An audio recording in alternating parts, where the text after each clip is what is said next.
Kita rujuk hakim. Hakim kan? Kan kau bilang kau pendakwa. Tidak ada. Dia dakwa dia bela. Kita rujuk hakim. Dia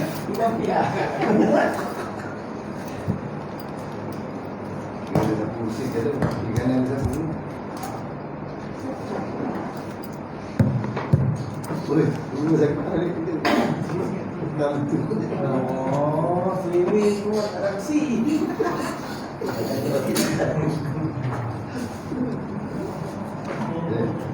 Dia Ada isi tu mana?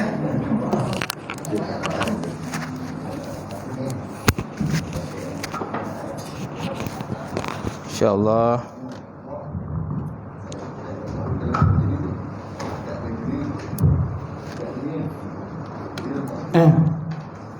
InsyaAllah kita ke pengajian malam ni, sama-sama membaca kitab ila hadratin Nabi Muhammadin Mustafa sallallahu alaihi wasallam wal kiram wa ashab izam syai'illah al-Fatihah. A'udzu billahi minasyaitonir rajim. Bismillahirrahmanirrahim. Alhamdulillahi rabbil alamin arrahmanir rahim maliki yaumiddin. Iyyaka na'budu wa iyyaka nasta'in ihdinas siratal mustaqim siratal ladzina an'amta 'alaihim maghdubi 'alaihim waladdallin. Amin. Assalamualaikum warahmatullahi taala wabarakatuh. Alhamdulillahillazi arsala rasulahu bil huda wa dinil haqq yuzruhu 'alad dini kullihi wa kafa billahi syahida. Asyhadu an la ilaha illallah wahdahu la syarikalah wa asyhadu anna Muhammadan abduhu wa rasuluh. Allahumma salli wa sallim ala Sayyidina wa nabina wa habibina wa maulana Muhammad imamil muttaqin wa qaddan jahidin wa ala alihi wa sahbihi ajmain. Qala Allah Subhanahu wa ta'ala fil Qur'anil Karim, a'udzu billahi minasyaitonir rajim. Bismillahirrahmanirrahim. Yarfa'illahu allazi amanu minkum wallazina utul ilma darajat. Maksudnya Allah Subhanahu wa ta'ala mengangkat orang-orang yang beriman dan berilmu di kalangan kamu akan beberapa derajat. Wa qala Nabi sallallahu alaihi wa ala alihi washabbihi wa baraka wasallam, may yuridullahu bihi khairan yufaqih bidin. Maksudnya barang siapa dikenaki oleh Allah Subhanahu wa taala akan kebajikan, saya lebihkan kepahaman di dalam agama. Nawaitu ta'alluma wa ta'lim wa tazakkura wa tazkir wan naf'a wal intifa' wal ifadah wa istifadah wal hasa 'ala tamassuki bi kitabillah wa sunnati rasulih wa du'a ila al huda wa dalalati ila khairi ibtigha'a wajhillah wa maradatihi wa qurbihi wa sawabi subhanahu wa ta'ala. Yang saya hormati Fadil Tuan Imam, sebenarnya Tuan Bilal, sebenarnya pengerusi surau, jawatan kuasa surau, senang jemaah muslimin, muslimat, mukminin, mukminat wa ta'ala. Alhamdulillah, kita panjatkan puji dan syukur kepada Allah Ta'ala kerana dengan izin Allah Ta'ala sekali lagi kita dapat bersama malam ni untuk kita sambung pengajian kita kitab Fiqh bin Haji. Fiqh bin Haji yang dikarang oleh Dr. Mustafa Al-Khin dan juga Dr. Mustafa Al-Bagha dan Ali Az-Zubarji, Allah Ta'ala. Macam yang kes tadi tu tuan dia WhatsApp. WhatsApp ni dia lepas kinayah. Dia atas nama WhatsApp ataupun digital ni, tulisan dalam bentuk digital, lapas kinayah, bukan lapas sarih. Bergantung pada niat suami. Adakah dia niat untuk menjatuhkan talak ataupun tidak. Benda tu kena dibawa ke mahkamah lah. dia hakim akan minta pada suami untuk buat pengakuan lah, sama ada dia niat menjatuhkan talak ataupun tak ada. Kalau dia niat jatuhkan talak, maka jatuhlah macam tu. Kalau tak ada lah. Sebab WhatsApp ni kadang tak tahu siapa yang hantar. Adakah betul suami yang hantar ke orang yang hantar, tak tahu. Sebab dia digital kan, benda je tu sebenarnya. Baik, sebenarnya kita lihat tentang memilih pasangan itu sekupu kan, surat 79 itu kan. Masih lagi dalam tajuk muqaddimah perkahwinan, memilih pasangan yang sekupu. Sekupu bermaksud persamaan taraf. Kufu ataupun sekupu. Kupu ataupun sekupu, bukan kupu-kupu. Kupu-kupu lain lah, yang terbang tu kupu-kupu. Ni sekupu ataupun kufu, bermaksud persamaan taraf lelaki dan perempuan sama dari segi pelbagai aspek lah, macam tu. Pertama dari segi agama dan juga kesolehannya. Jumpa tak muka surat 79 muka surat 79. Pertama, persamaan dari segi agama dan kesolehan. Seorang lelaki yang fasik tidak sekupu ataupun kufu dengan perempuan yang soleh. Seorang lelaki yang fasik, yang selalu meninggalkan sembahyang, selalu meninggalkan puasa kan. Kalau lelaki itu contohnya suka buang masa lah, buang masa dan tuara kan. Jadi nak jadi lelaki baik, kononlah nak jadi lelaki baik, maka dia kahwin dengan perempuan yang baik. Belum tentu juga. Sebab lelaki ni dogi ke hati kan. Ada jenis yang kata mengisap dadah pun ada, isap gam dan sebagainya.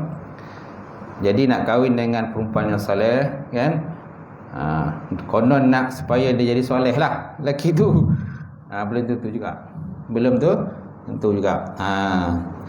Nanti silat ahli bulan akan menyeksalah perempuan tadi, menyusahkan kehidupan perempuan tadi kan. Itu lebih baik kenalah cari lelaki yang baik juga, macam tu. Ini berdasarkan firman Allah Subhanahu Wa Taala Al-Quran, afaman kana mu'minan kaman kana fasiqa la yastaun. Jika demikian haknya, adakah orang beriman sama dengan orang fasik? Maka tidaklah sama dalam bentuk pembalasan. Ni orang beriman, lelaki beriman, ni tak beriman. Jadi sudah tentu tuan-tuan, kadang-kadang dari segi zahiriat kita dah nampak nah, dia ni orang baik ke tak baik kan, macam tu. Pendidikan tinggi boleh tentu menyatakan dia baik. Ada juga kadang orang ni pendidikan dia tinggi, hebat pendidikan dia, tapi dari segi akhlak dia kurang. Akhlak kurang, nak kahwin dengan perempuan yang akhlak baik. Jadi tak match lah situ, tak sesuai lah. Perempuan yang baik kenalah cari perempuan lelaki yang baik. Lelaki yang baik, carilah perempuan yang baik, insya-Allah. Buatlah orang kata pemilihan yang tepat, buatlah istikharah. Walaupun dalam kitab fiqh tak ada sebut istikharah, tapi dalam hadis sebut buatlah istikharah, buatlah sembahyang hajat sebagainya. Minta petunjuk daripada Allah Taala. Kita hanya dapat menghukum benda zahir saja. Seseorang calon untuk dikahwin kan, calon suami ke, calon isteri ke, kita hanya boleh tengok dari segi zahiriat saja. Dari segi batiniatnya, hati ni kita tak tahu. Jadi kita mintalah sembahyang hajat, sembahyang harah ke sebagainya, minta petunjuk daripada Allah Taala supaya dia dijodohkan dengan orang yang terbaik lah. Sama ada untuk diri kita sendiri ke, untuk anak-anak kita ke, dan sebagainya. Kemudian yang kedua, pekerjaan. Seorang lelaki yang mempunyai pekerjaan bertaraf rendah, seperti tukang sapu kan, tukang sapu lah. Tukang sapu kat Malaysia dengan tukang sapu kat negara hebat pula. Negara yang taraf tinggi tak sama tukang sapu kat Malaysia harga dia. Walaupun tukang sapu kan, contohnya dia kerja di Singapura, dolar lah, walaupun tukang sapu bayar dengan dolar. kita kan Malaysia ni tukang sapu apa je lah, cleaner kan. Tapi yang penting kerja lah, tak adalah mencuri. Walaupun tukang sapu tuan-tuan, mulia juga kerja daripada satu sudut, mulia lah kerja tukang sapu. Apalagi kalau majikan dia tu majikan yang syarikat dia establish kan, mantap syarikat dia. Walaupun syarikat cleaner je, tapi syarikat bagus, gaji bagi kan, bonus pula bagi, ada pula kata KWSP pula, ada SOKSU lah, macam-macam. Walaupun cleaner je, tapi segi gaji dia semua okey, tak ada masalah. Tak boleh kita pandang remeh lah macam tu. Walaupun cleaner, tukang sapu kan, macam tu. Tukang sapu, bukan tukang sapu cerita filem diri. Yang ini tukang sapu, yang ini tukang masak, yang ini pergi pasar kan. Yang ini tukang pencacai kan, angkat tai kan itu. Bukan cerita filem diri tu. Baik. Seperti tukang sapu, tukang bekam. Tukang bekam pun tengok jugalah. Kan, walaupun dia tukang bekam, kadang income dia pun okey juga walaupun tukang bekam. Kemudian pengembala ternakan pun tengok jugalah. Walaupun pengembala ternakan, kalang ternakan pun pengembala pun ada juga yang bisnes kan. Banyak lembu banyak lembu banyak kambing banyak kerbau Tak boleh kita kata dia ni taraf ni rendah pun tak boleh juga. Walaupun pengembala ternakan, kalau lembu banyak, kandang banyak, mungkin income-nya sebulan mungkin dalam 10,000 ataupun 20,000, kita tahu income dia berapa banyak. Kan? Tengoklah keadaan macam mana. Macam tu. Kemudian pencuci tandas. Pencuci tandas, tengoklah pencuci tandas macam mana. Kalau pencuci tandas biasa ni memang tarafnya rendah lah, kan? Adalah tidak kufu ataupun tidak sekufu mengahwini perempuan, anak perempuan seorang ilmuwan. Dia ni anak seorang perempuan yang ada PhD, doktor kan. Ataupun dia ni anak hakim, seorang hakim syariah ataupun hakim sivil dan sebagainya. Ataupun dia ni mak ayah dia ahli perniagaan. Kan, orang berjaya lah. Banyak dia punya kata cawangan-cawangan syarikat dia kan, import export kata bila ni kan. Kanda ni kerja apa dia kan? Kanda kerja import export gitu. Apa benda import export tak tahulah. Macam tu. Rupa kerja mencuri 6 jahanam tu kan. Kan kita 6 jahanam tu malam-malam. Tapi walaupun 6 jahanam pun dia ada masa cuti hari ni holiday, hari ni setengah hari, besok holiday kan, itu ada macam-macam lah cerita malam ni. Jadi tengoklah keadaan macam mana. Ni segi sudut pekerjaan lah macam tu. Tapi kita pun kena tengok, kalau tukang sapu tu pun tengoklah, kalau dia bos tukang sapu je tu, walaupun kerja dia, tapi dia bos kan, penyedia supervisor pula kan, besar pada gaji dia. Tukang bekam pun tengoklah macam tadi. Tengok keadaan macam mana. Jadi kalau orang kata rendah betul, memang orang kata kojo pun tak tetap, itu maknanya tak sama taraf lah dengan anak datuk ke anak ulama ke dan sebagainya. Kemudian yang keempat, tidak cacat. Tidak punya kecacatan yang boleh menyebabkan pasangan berhak memilih untuk pasah perkahwinannya. Tidak punya kecacatan yang boleh menyebabkan pasangan berhak memilih untuk pasah perkahwinan. Seorang lelaki yang gila atau sopak tidak sekupu dengan seorang perempuan yang tidak berpenyakit seperti itu. Mana nak kan, nak kahwin dengan orang gila, kan dia semoleh kan. Kita sebagai ayah lah, takkan nak bagi anak tahu kita kahwin dengan gila. Nak tak? Tak nak kan? Ataupun kita sebagai ayah, takkan nak bagi anak kita kahwin dengan penanggi dadah. Silat-silat bulan kan anak kita semulih kan. Kita pun kadang semulih takut ni. Tu nak kena cek betul-betul lah. Kalau kita dengar orang ni anak ni lelaki ni penanggi dadah, kita pun jangan dengar copek benar dengar cakap orang. Cek dulu, periksa dulu, tanya betul-betul kan macam tu. Tak nak nanti orang kata budak lelaki ni pernah darah tapi tak pergi darah pun. Takut nanti kita silap pula memilih. Baik.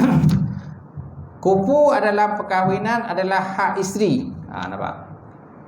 Sekupu dalam perkahwinan adalah hak isteri dan juga wali-wali. Mana wali-wali berhak juga menentukan, apalagi kalau wali mujbir lah. Wali mujbir ayah, atuk kan, wali mujbir. Mereka ada kuasa yang besar juga untuk menentukan perkahwinan anak dia ataupun cucu dia. Macam tu. Jadi kupu adalah hak isteri dan juga wali-walinya. Walaupun kupu bukanlah syarat sah nikah. Dia bukan syarat sah nikah, tetapi dia perlu untuk mengelakkan perkara yang buruk terhadap isteri dan juga para wali dia, dan menjamin kelangsungan hidup suami isteri. Nampak?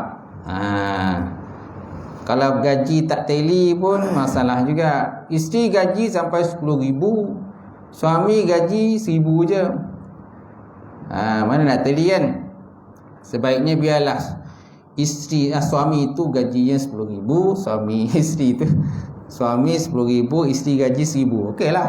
Tally lah tu. Ataupun dua-dua 10,000 ataupun 5,000 kan. Dua-dua ni contoh doktor, laki doktor, perempuan doktor. Ataupun ni cikgu, ni pun cikgu. Ni ustazah, ustaz. Ya ni ustaz. Tak? Tally lah tak? Tally lah je tu. Ni kan tak tally. Bila tak tally kan kahwin akan jadi masalah lah. Akan ada masalah rumah tangga lah. Pada permulaan perkahwinan mungkin isteri tu kalau gaji dia besar, dia okey, tak ada masalah. Tapi lama-kelamaan mungkin akan ada perasaan tak puas hati lah terhadap suami dia. Suami gaji kecil. Dia kata semua aku nak kena beli. Tu nak kena beli, ni nak beli, aku pula nak kena menanggung suami. Jadi pada permulaan perkahwinan mungkin okey lah, cinta kan je tu. Tapi lama-kelamaan perkahwinan itu mesti ada masalah. Mesti ada masalah. Sepatutnya suami ni kena usaha lebih lah. Sama ada dia sama ke taraf gaji dengan isteri dia, ataupun dia gaji dia lebih daripada isteri dia. Kalau gaji isteri dia 10,000, dia kena dapatkan 15,000 sebulan gaji kan. Barulah tally kan macam tu.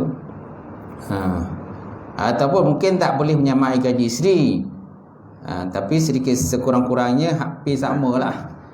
Macam tu, tak adalah jauh sangat gaji tu. Isteri gaji 10,000, suami 8,000, okey lah tu. Walaupun gaji suami tu masih rendah daripada isteri, tapi tak jauh lah jarak tu. Kalau gaji isteri itu 10,000, gaji suami 1,000, kan jauh sangat jarak dia. Permulaan perkahwinan okey lah. Tak ada bang, tak ada masalah bang kata. Saya tanggung abang. Saya tanggung abang gitu kan. Apa abang nak semua boleh bagi. Ya macam tu. Yang penting abang nak jadi suami saya ke tak? Macam tu. Mula-mula okey lah. Lepas tu mulalah kelang kabut, terabur dan sebagainya. Kerana suami tak mampu nak menyarakan keluarga dia, apalagi kalau ada anak sebagainya. Baik, sebenarnya tuan, hal yang demikian adalah kerana pasangan yang kufu mempunyai cara hidup yang tidak jauh berbeza dan boleh terima. Kalau dia sekupu ni, kehidupan dia suami isteri takkan jauh beza. Pada suami contohnya dari segi gajian, pendapatan harian tu, pendapatan bulanan dan sebagainya, tak jauh beza. Okeylah. Dia suruh seorang daripadanya tidak terpaksa mengubah kebiasaannya, kerana mereka tidak telah mempunyai persamaan. Jadi kalau persamaan dia ada, ni cikgu, ni pun cikgu kan, ataupun dia ni ijazah, yang ni pun ijazah. Tapi kalau ijazah pun, contoh lelaki dia ijazah tapi kerja malas, pun tak guna juga.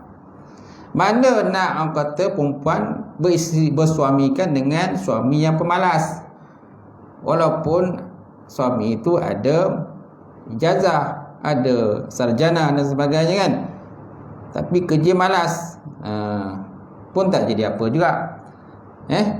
Yang penting gajin bekerja. Tak ada orang kata tidur je macam tu. Walaupun mungkin dia kerja bengkel kereta, bengkel motor kan, repair motor dan sebagainya, tapi dia gaji bekerja. Pagi-pagi lepas subuh dia dah siap keluar pergi kerja kan. Tak ada lah menung tengok macam tu, tak ada. Pergi petang, pagi-pagi kang, petang kang balik.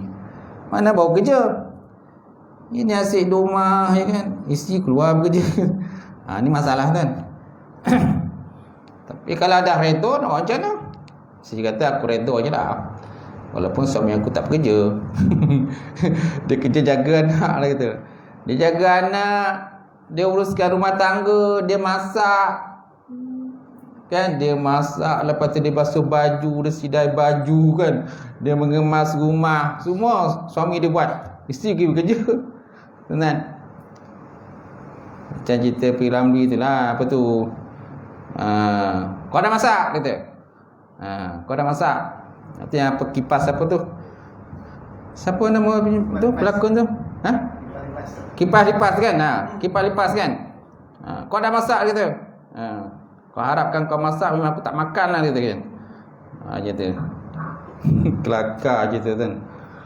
Itu memang orang kata dayus betul lah macam tu kan. Dayus kan.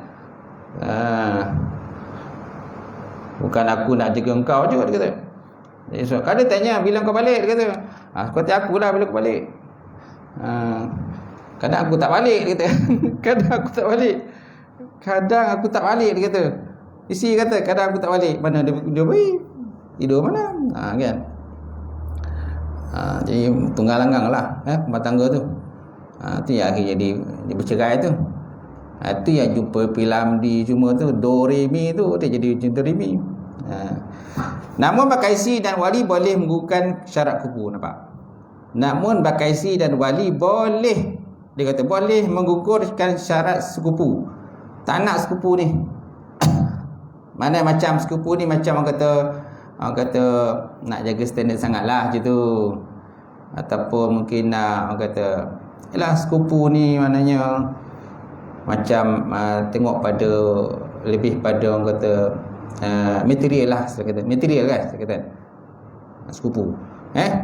Sebab ada juga perempuan-perempuan ni, pasangan-pasangan ni berkahwin tapi tak sekupu. Cuma masalahnya kalau tak sekupu ni, kalau dalam konteks kita di Malaysia ni, mana-mana pasangan yang tidak mendapat keizinan daripada wali, dia nak kahwin juga. Yang tu perempuan tu nak juga kahwin lelaki tu. Suami dia, ayah dia tak setuju sebab dia kata tidak sekupu. Mungkin isteri ni, mungkin anak dia mungkin ada sarjana ke, ada PhD ke, sedangkan suami ni hanya sekadar SPM saja. Tak sekupu lah. Tapi disebabkan oleh masing-masing dah cinta mencintai, sehidup semati dan sebagainya, nak juga kahwin. Jadi kalau kes macam ni, mana namanya wali enggan lah. Dia nak masuk wali enggan. Mana wali tak setuju untuk perkahwinan tadi, sedangkan pasangan tadi masih nak meneruskan perkahwinan, maka pasangan tadi kenalah mohon di mahkamah untuk berkahwin menggunakan wali enggan ataupun wali hakim lah. Wali enggan. Tapi permohonan itu namanya wali enggan.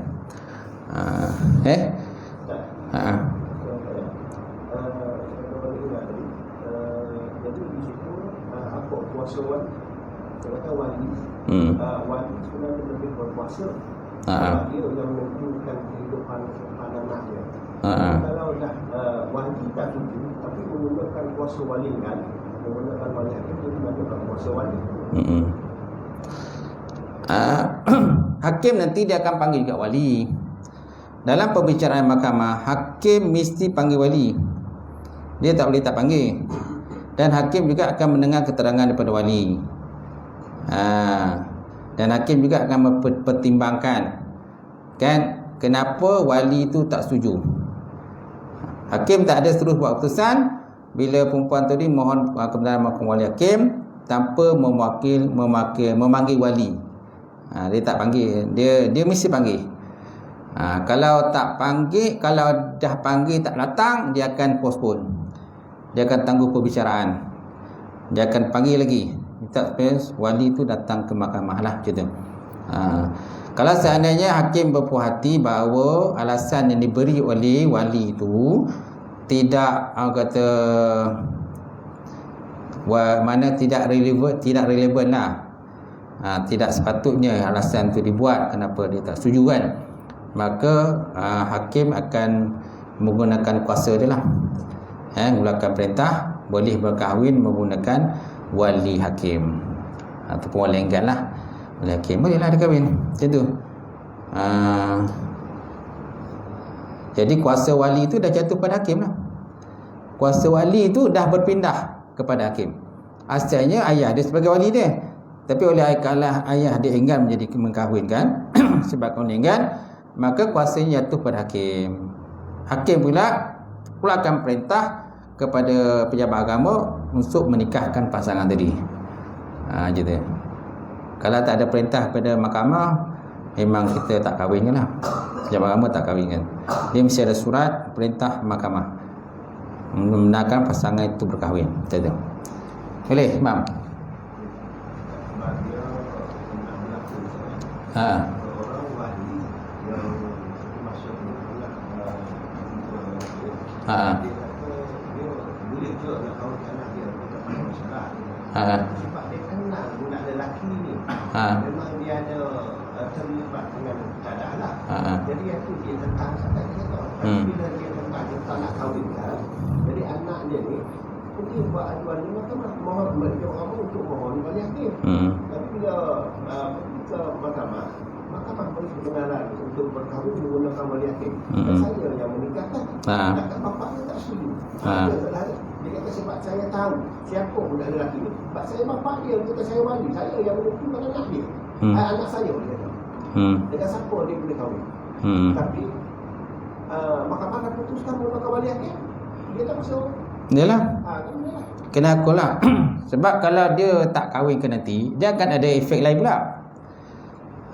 Kalau kita tak kahwin kan, akan ada pula kesan lain, kesan buruk yang lain. Mungkin kemungkinan pasangan tu mungkin dia akan berzina ke, sahwana nak kahwin kan. Macam-macam pula cakap ayah ni. Boleh kemungkinan dia akan berzina. Kalau tak berzina kan, mungkin dia akan kahwin di luar negara. Dia akan pergi ke Thailand ke, pergi mana-mana. Yang penting dia boleh kahwin. Macam tu. Mana dia kena fikir juga. Mahkamah pun dia kena fikir juga benda tu. Kesan buruk ataupun sampingan daripada tadi. Macam tu. Sebabnya kena bincang cara baik lah. Kena bincang cara baik kan benda tu kan. Kadang kena ambil makan masa juga. Tapi ada juga pasangan-pasangan kadang-kadang dah banyak kali tangguh dah. Dah banyak kali datang macam agama dah. Ada juga macam tu. Ayah tak setuju. Setakat ni dah 4 kali dah saya datang Ustaz kata. Pasal ayah tak setuju ni. Dan biasanya pegawai pejabat agama kan, kita tak akan terus keluarkan surat pergi mahkamah, tak ada. Kebiasaannya kita akan panggil wali dia dahulu. Bukan saja mahkamah panggil wali, pejabat agama pun sebelum keluarkan surat supaya pergi mahkamah, pejabat agama pun telefon dulu. Telefon kan, panggil dia datang ke pejabat agama. Tu pun kadang wali tak datang. Bila wali tak datang, jadi kita terpaksa keluarkan surat, pergi mahkamah, uruskan di mahkamah, selesaikan di mahkamah. Kalau tidak kan dia akan datang lagi perempuan tu. Pasangan tadi tahu kali datang, konek nak kita layan macam tu. Macam mana? Payah bona lah Ustaz kita nikah ni. So kalau kita berzina tu siapa tanggung? Kita naik juga tu. So kalau kamu zina, so siapa tanggung? Yang ayah tu pula, kalau Ustaz kahwin kan besok, Ustaz tanggung gitu. Pandai. Tu mana satu ni tuan-tuan. Yang ni cakap semua tanggung, ini tanggung. Kita pun warning tuan-tuan. Kadang pandai juga tu dia promote, dia probok. Wali ada, kadang probok mahkamah apa ada, probok hakim. Kalau hakim, kalau Tuan Arif benarkan nikah, Tuan tanggung dia tu. Pandai ke tu? Pandai probok. Macam-macam lah. Kita kadang nak memudahkan benda tu. Kan kita kalau boleh pasangan tu berkahwin kan. Macam kita pun berkahwin, dia pun nak juga merasai kehidupan rumah tangga. Tapi sebabkan oleh masalah tadi, masalah tidak persetujuan wali itu jadi masalah tu. Kan tak kita tak keluarkan surat, kita tak setujukan, jadi lain pula jadi dia. Hakim kena timbang cara baiklah. Timbang betul, fikir banyak-banyak. Sebab hakim pun kadang-kadang bukan dia seorang buat keputusan. Dia pun ada persidangan dia, hakim-hakim, untuk melakukan satu keputusan perintah mahkamah. Gitu. Tapi kalau keputusan mahkamah dah selesai, dia memang tak boleh cabar dah. Mana boleh cabar? Mana nak? Dia tak boleh nak cabar lah. Kecuali kalau buat rayuan. Wali dia buat rayuan. Mana buat rayuan tu akan bicara sekali lagi, bicara balik. Dia ada tempoh rayuan dia. Kalau habis rayuan tu dah tak boleh nak rayu lagi dah. Macam tu. Baik. Tengok sekali lagi. Namun bakal isteri dan wali boleh menggugurkan syarat kufu sekiranya seorang perempuan telah dikahwinkan oleh walinya dengan seorang lelaki yang tidak sekupu, tetapi dengan kerelaannya perkahwinan itu adalah sah. Sah kahwinan tu walaupun tidak sekupu. Dia tengoklah. Kalau perempuan terasa dia nak gugurkan syarat sekupu, dia tak pandanglah bekas suami ni, bekas isteri dia tak pandang tu semua. Dari segi pekerjaan ni yang penting cinta dia semua, kita hidup semati kan. Janji dah dapat kahwin, kan gitu. Macam lah kan, kalau yang wali ni pak, kalau dia tak setuju pula macam-macam dia cakap. Dia kata anak dia kena menderem lah, macam-macam lah. Itu biasa kan. Tak mam? Biasa kan. Biasa ni kalau jenis wali-wali tak setuju ni, dia akan katalah lelaki tu menderem anak dia. Itu biasa tu, saya dengar tu. Tapi lah benda tu tak dapat dibuktikan. Wali boleh cakap anak dia kena menderem. Adakah dia boleh membuktikan benda tu? Tak boleh nak buktikan benda macam tu. Tiga kes sihir kan, mana boleh nak dibuktikan kalau konon sihir? Tak boleh. Mungkin hanya persangkaan dia lah gitu. Sangkaan dia gitu.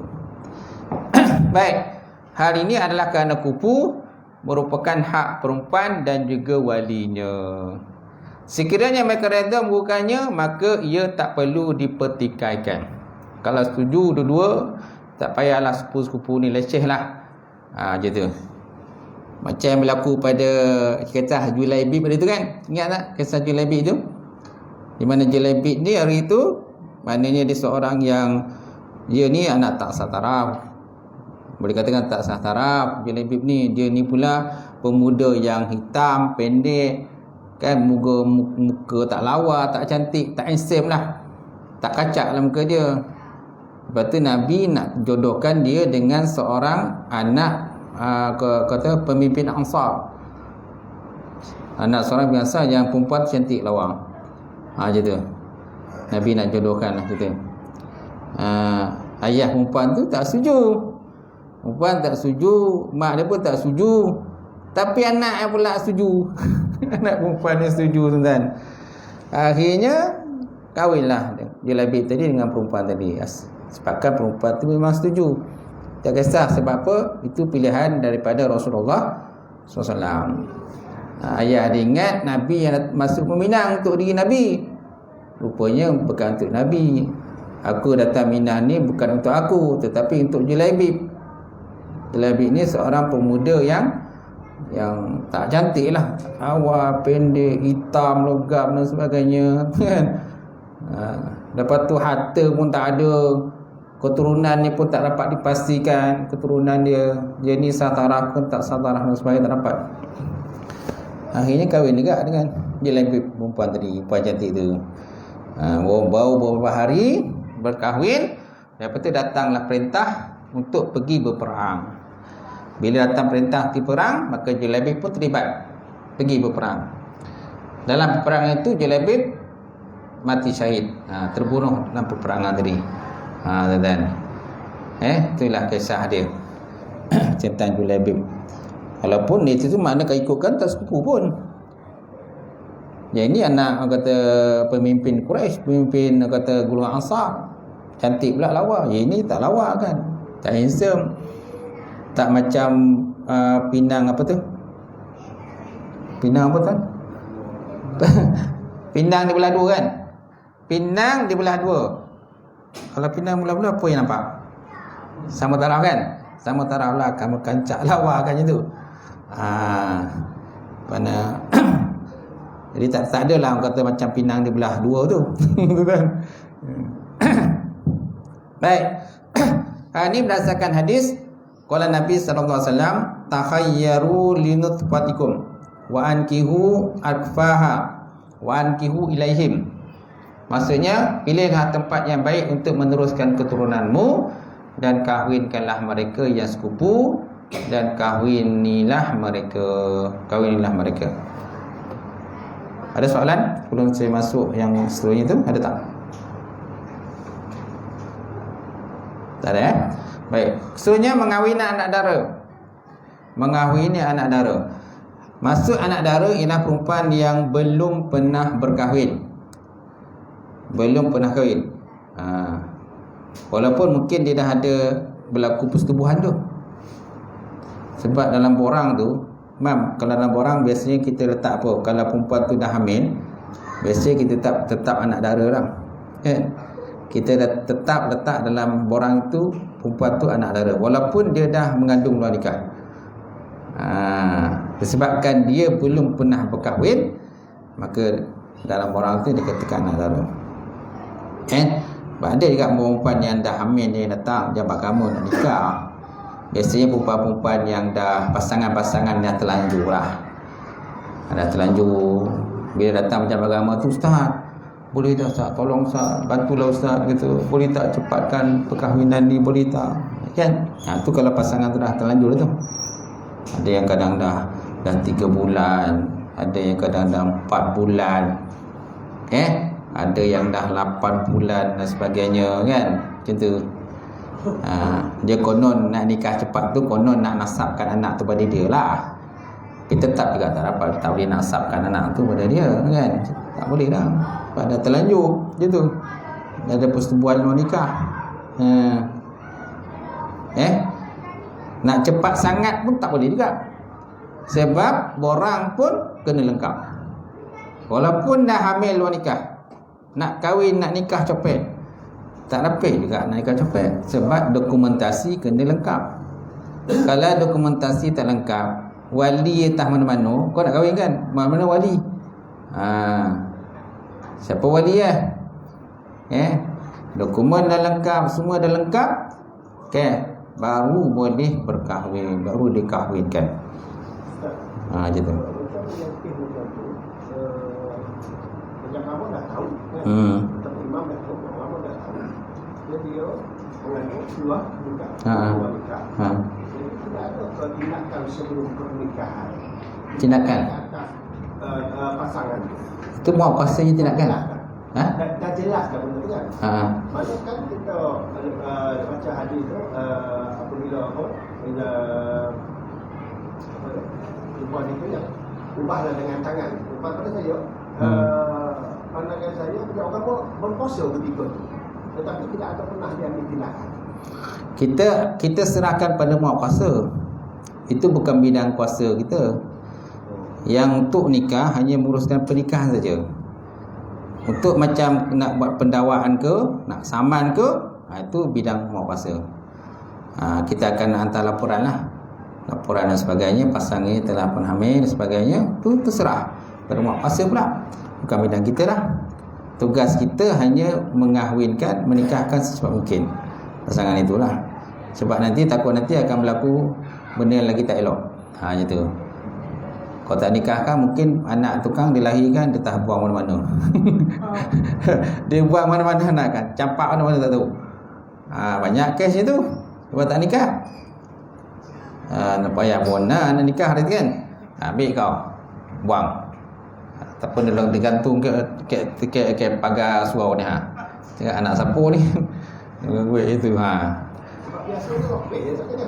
Mana? Awal yang mengandung ya. Kalau dia mohon, biasanya nikah dah. Yalah.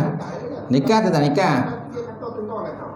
Kalau kamu nikah dalam bulan Safar. Nikah tetap nikah lah. Yang nikah tu uruskan pernikahan, pendawaan tu dia akan buat kemudian. Pendawaan akan buat kemudian. Macam tu. Itu terserah pada muak kuasa yang buat pendakwaan. Muak kuasa pun dia akan minta laporan pada kita. Muak kuasa datang kan kepada pejabat agama untuk minta laporan itu, dah ada laporan dia, dah ada kronologi kan. Kalau tidak ada, baru dia hantar kepada kata jabatan pendakwaan pula. Jabatan pendakwaan lah yang akan buat pendakwaan di mahkamah. Bukan kita buat pendakwaan. Kalau kita buat pendakwaan dah luar bidang tugas kita lah. Di Negeri Sembilan, di bangunan MAIS kan, dia ada jabatan pendakwaan syariah. Pasal tak? Jabatan pendakwaan syariah. Tu tugas mereka buat pendakwaan tu. Kita tak ada kuasa nak buat pendakwaan. Kita hanya boleh bagi laporan saja. Apa yang dia minta, kita bagi laporan. Bagi serahkan orang pendakwaan. Baik, kemudian anak dara. Maksud anak dara adalah perempuan yang belum pernah berkahwin. Ini berdasarkan hadis qala Nabi sallallahu alaihi wasallam, "Alaikum bil abqar fa innahunna a'zabu afwaha wa antaku arhaman wa arda bil jasir." Yang bermaksud sabda Nabi SAW, hendaklah kamu berkahwin dengan perawan kerana mereka itu lemah, lembut tutur katanya dan melahirkan anak yang ramai serta redha dengan sedikit. Itu juga dengan hadis Nabi SAW, an Jabir radhiyallahu anhu qala tazawwajtu imra'atan fi ahdi Rasulillah SAW.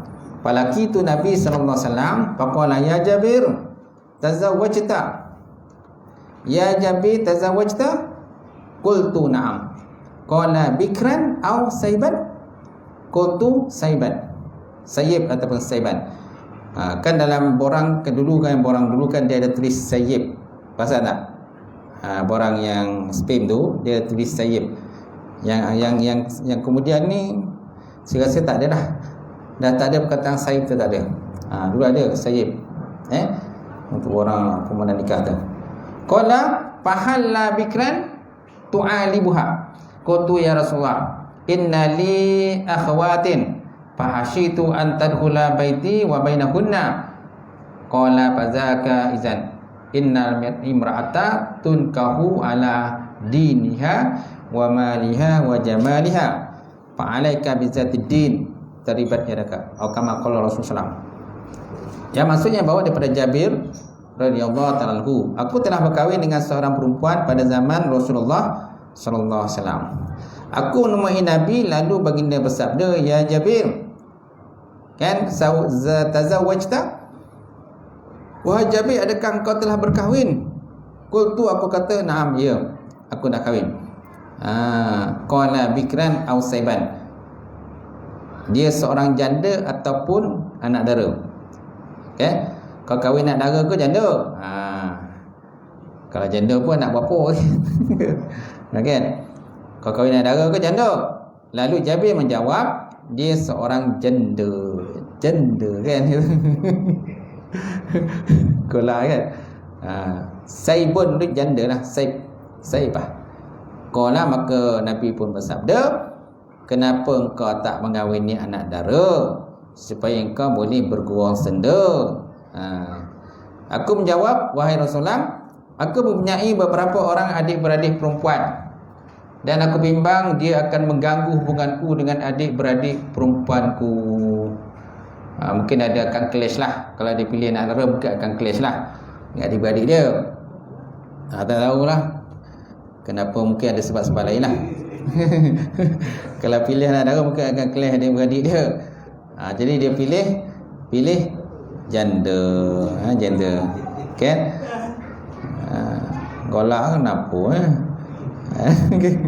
Kan? Nabi bersabda, mengapa engkau tidak mengahwini anak dara supaya engkau boleh bersenda gurau dengan dia? Aku berkata, wahai Rasulullah, aku mempunyai beberapa orang adik-beradik perempuan dan aku bimbang dia akan mengganggu hubunganku dengan adik-beradik perempuanku. Mungkin ada masalah lah kalau dia beli anak dara tu. Nabi pun bersabda, kalau begitu, jika begitu, tak mengapa. Sesungguhnya seorang perempuan dikahwini kerana agama, harta dan juga kecantikannya. Maka pilihlah perempuan yang kuat pegangan agama, kerana yang itulah yang engkau perlukan. Jadi Nabi buat kesimpulan, tak kisahlah janda ke, anak dara ke, yang penting agama dia lah. Penting agama dia. Tapi kalau dapat jodoh anak dara lagi elok. Isteri pula mencarikan, tak apa bang, biasa cari. Tak apa bang, kan? Ada orang kata dapat, orang kata payung emas kata. Sebenarnya tak ada dalil lah, payung emas tu tak ada dalil. Cuma di segi mungkin kelebihan lah macam tu. Tapi kata payung emas tu tak ada. Tak pernah lah sejumpa pula tentang dalil dapat payung emas tu. Okay, baik. Tapi jangan menipu susah lah. Tapi banyak juga kadang berkahwin. Sebab ada juga pasangan-pasangan yang bila berkahwin dua, dia tidak memberitahu isteri dia telah berkahwin. Ada. Bila time tahu, time meninggal. Bila suami meninggal, barulah tahu. Rupanya ada seorang lagi tu. Rupa. Sebab ada yang jenis lelaki, dia menyembunyikan perkahwinan dia daripada isteri dia. Biasanya dia tak kahwin kat Malaysia lah. Dia akan berkahwin di Thailand dan sebagainya.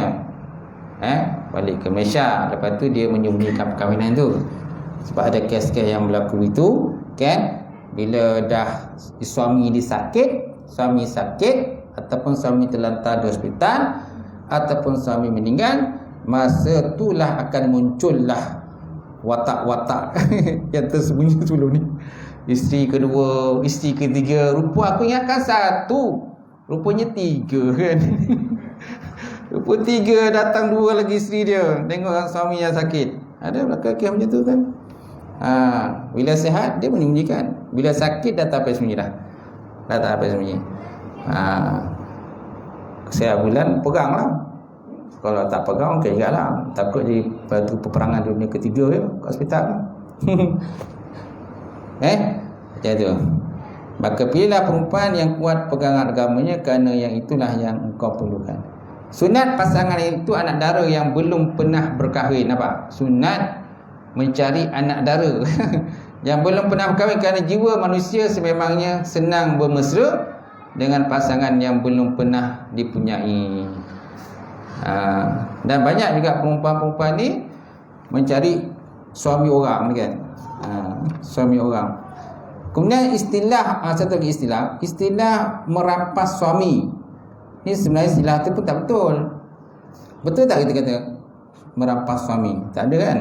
Tapi banyak orang buat macam tu.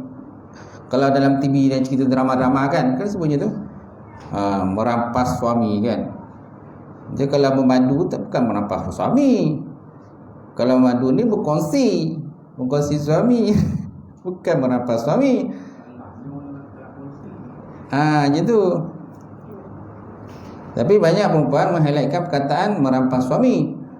Bila jadi istilah merampas suami itu, jadi perempuan-perempuan lain pun anggap benda itu tak elok, merampas suami. Dia akan tertanam dalam pemikiran perempuan ni, kalau poligami ni merampas suami. Itu sebabnya perempuan ni dia tak takut bila berpoligami, takut dia kerana istilah merampas suami. Kemudian satu lagi, masalahnya bila kahwin bermadu ni, ada separuh daripada perempuan yang bermadu ni kan, dia kontrol suami dia pun ada. Contohnya isteri kedua kontrol suami. Isteri suami tadi dia nak, orang kata suami tu nak berlaku adil. Mana dah ada dua isteri, si pertama pun tahu dia dah bermadu. Masalahnya isteri yang pertama, yang kedua ni dia kontrol pula suami dia. Dia tak bagi suami balik rumah isteri yang pertama. Bila tak bagi balik, jadi nafkah pun tak dapat pertama. Itu yang jadi perceraian. Mohon mahkamah nak cerai. Gitu. Okey. Kontrol. Cara dia kontrol macam-macam lah. Contoh dia kontrol itu antaranya ialah berpura-pura sakit. Itu cara juga, cara taktik dia. Perempuan ni kalau tak bagi suami balik rumah madu dia, dia akan berpura-pura sakit salah satunya. Dia katalah sakit kepala lah, sakit tu lah. Jadi suami pun kesian. Bila suami kesian, jadi tak tali lah hari itu. Patutnya isteri pertama 2 hari, isteri kedua 2 hari, isteri ketiga 2 hari kan. Jadi bila salah seorang tu nak kontrol hari tu, dengan dia berpura-pura sakit lah, dia berpura-pura tu lah, macam-macam lah silah-silah dia, jadi suami tadinya sepatutnya balik pada isteri yang lain untuk giliran bermalam tu, jadi tak sampai dah. Jadi kemungkinan dia akan ambil isteri pertama, contoh lagi kedua, dia nak kontrol semua kan. Suami isteri pertama mungkin dia dapat 1 hari je, isteri kedua mungkin dia dapat 4 hari, isteri ketiga mungkin dapat 1 hari je, sebab dia nak kontrol semua. Salah satu cara kontrol itu dia macam-macam lah. Pura-pura sakit lah, kata. Bila sakit kan suami pun kesian.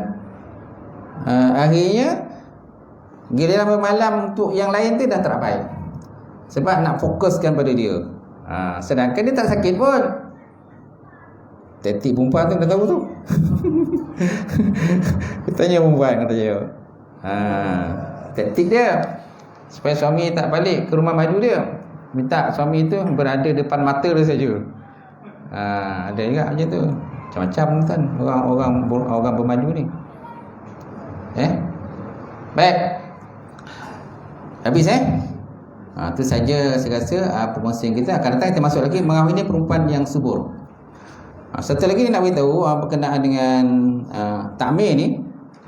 Takmir ni untuk di sini 2 kali dah. Mana 2 kali takmir sini dah. Sebelum ni sekali je, dan sekali lagi jemputan surau. Jadi sebabkan ada satu surau tu dia tak teruskan takmir, disebabkan dah tukar dia punya pengurusi, dia dah tukar. Jadi takmir saya kat situ dia dah hold kan, ataupun dia dah stop pun tak tahu lah macam tu. Ini dah tak lama mengajar sesuatu. Jadi 2 hari kat sana, 2 kali mengajar saya. Jadi sekali yang pertama tu saya masukkan sini lah. Jadi makna sini jadi 2 lah macam tu. Jadi 2. Mana tamir kat sini 2 kali macam tu. Saya dah beritahu dah bincang dengan penyedia tamir lah, Ustaz Romaizi. Dia kata okey lah Ustaz dia. Ustaz tamir sini 2 kali. Sebelum ni sekali je kat sini. Jadi 2 kali lah macam tu. Sebab ada satu surau tu memang saya pun tak tahu macam mana. Dah lama dah tak ngajar takmir. Bila dah tukar pengurusi tu, itu jadi masalah tu. Pengurusi lama dah tak sama dengan pengurusi yang baru. Pelur dah lain pelur. Okey, itu saja. Saya buka soalan sebelum saya tutup. Ada soalan ni?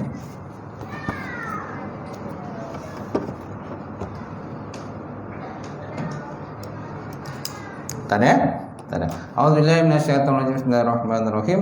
Alhamdulillahirabbil alamin wassalatu wassalamu ala asyrafil anbiya'i mursalin wa ala alihi washabbihi ajmain. Allahumma zidna ilman nafi'a wa yaqinan sadiqa wa lam taqabbal rizqan halalan barakatan katsira wa siyana fatai alim nawilana qulubana bi nuri ma'rifataka wa aftahana fuza alifin. Allahumma faqina bidin, Allahumma faqina bidin. Allahumma ja'al hadza jam'al marhuma wa tafarraqana min ba'di tafarruqal ma'suma. Rabbana iftah bainana wa baina qaumina bil haqqi wa antal fatihim. Rabbana ighfir lana dzunubana wa qfi anna sayyi'atina wa tawaffana bil abrar. Rabbana atina fid dunya hasanah wa fil akhirati hasanah wa qina azabannar.